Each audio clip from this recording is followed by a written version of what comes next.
रतन सिंह से कहा कि हमारा राशन खत्म हो रहा है और जब ये भूखे और कमजोर सेना से हम युद्ध करवाएंगे तो ये युद्ध नहीं कर पाएंगे। रतन सिंह को बातचीत के लिए 7 गेट के नीचे भेजा तो अलाउद्दीन खिलजी ने उनकी गर्दन पर तलवार रखकर झुकने के लिए कहा, लेकिन मेवाड़ का राजपूत सर कटाने के लिए मंजूर होता है लेकिन सर झुकाने के लिए कभी मंजूर नहीं हुआ।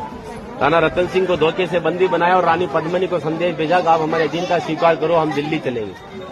रानी पद्मिनी कहती है जो नरसंहार तुमने 2 साल पहले रणथंभौर के किले में किया तो यहाँ की महिलाओं के साथ में भी वही होगा।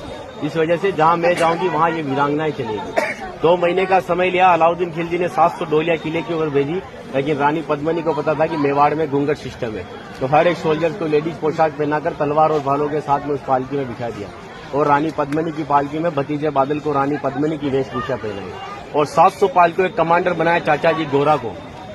गोरा जब पालके लेकर 7 गेट के नीचे गया तो अलाउद्दीन खिलजी से कहा कि रानी पद्मिनी दिल्ली जाने के लिए तैयार है, लेकिन जाने से पहले अंतिम बार अपने पति से देखना चाहती है। जिस जगह रतन सिंह को बंदी बनाकर रखा गया, जब वो पालकी वहां गई और रतन सिंह जी ने जब घूंघट हटाया तो घूंघट के पीछे का जो चेहरा था वो भतीजे बादल का था और बादल कहता है कि महाराज हम 20,000 है और ये 1.5 लाख है।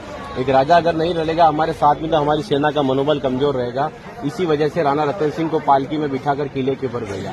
जब रतन सिंह जी किले के ऊपर आए तो किले के ऊपर आने के बाद में उनकी जय जयकार में हर हर महादेव और जय भवानी के नारों से किला गूंजने लगा।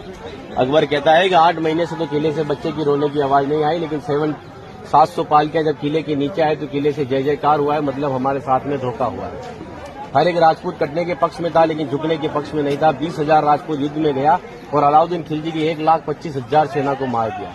बचे हुए दुश्मन जब किले के ऊपर आए तो महिलाओं ने अपने सतीत्व धर्म के खातिर हिंदुस्तान का सबसे पहला और बड़ा जौहर 16,000 महिलाओं के साथ में जिंदा आग में जलकर। यहाँ पर भी रानी पद्मिनी के महल में कांच लगाए गए थे। वो कांच लगाए थे पंडित जवाहरलाल नेहरू ने, क्योंकि एक पद्मावत पिक्चर के एक राइटर मलिक मोहम्मद जायसी की किताब को प्रमोट करने के लिए जवाहरलाल नेहरू जी ने उस किताब को आगे बढ़वा दिया। ये रानी को आईने में दिखाया, लेकिन हिंदुस्तान के इतिहास में कभी मेवाड़ गुलाम ही नहीं बना तो आईने में किसको दिखाया। और एक राजपूत अगर अपनी पत्नी का चेहरा हजारों को दिखाता फिर तो वो राजपूत कहलाने का हकदार भी नहीं। इसीलिए 2 घंटे अपन इस किले के ऊपर घूमे तो एक लाशों के ऊपर चल रहे हो, सब जगह लाश है। इसीलिए उन महिलाओं के सम्मान के लिए कहावत कहता हूँ कि गिरा जहाँ पर खून वहाँ पत्थर पत्थर जिंदा है और जिस्म नहीं है मगर नाम का अक्षर अक्षर जिंदा है और जीवन की यह अमर कहानी अक्षर अक्षर गढ़ लेना और शौर्य कभी सो जाए तो महाराणा प्रताप और शिवाजी को पढ़ लेना।